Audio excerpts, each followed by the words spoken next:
వాళ్ళు తినే కూడా ఇస్తారు కదా, స్వీటు, మిక్చరు, లడ్డు అవంతా. మీరు పోతే చికెన్ తెస్తారు, అవంతా తెస్తారు కదా. అట్లా ఈ 3 కాలాల్లో వాళ్ళ అమ్మమ్మ వాళ్ళ ఇంటికి పోయిందంట. అక్కడ పోయి అమ్మమ్మ వంట చేస్తా ఉంటే ఈ 3 కూర్చొని మాట్లాడుకుంటా ఉందంట. ఏం మాట్లాడుకుంటా ఉంది చూద్దామా?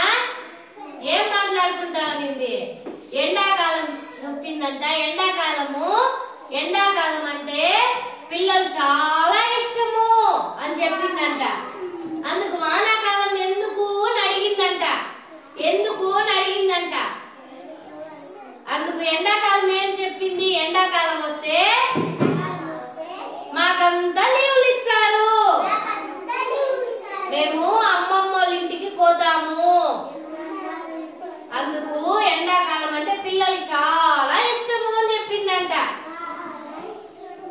అర్థమైందా?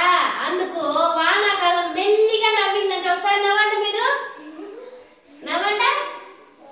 మెల్లిగా నవ్వేసి నీకంటే నేనే గొప్ప అని చెప్పిందంట. అందుకు శీతాకాలం ఉంది కదా, నువ్వెందుకు గొప్ప అని అడిగిందంట. అప్పుడు వానాకాలం ఏం చెప్పింది?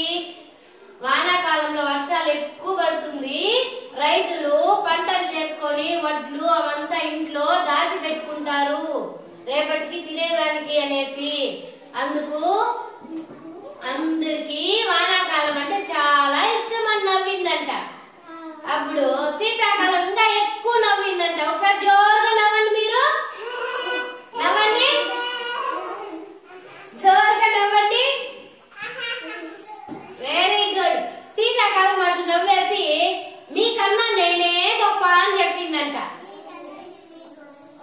ఎందుకు అని అడిగితే అప్పుడు ఏం చెప్పిందంట? శీతాకాలం చలికి పిల్లలు ఇంట్లోనే ఉంటారు,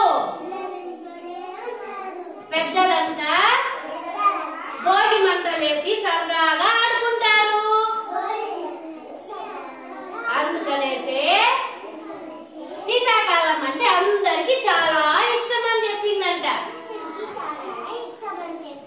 ఎవరు గొప్ప అనేది వాళ్ళలో గొడవలు వచ్చిందంట.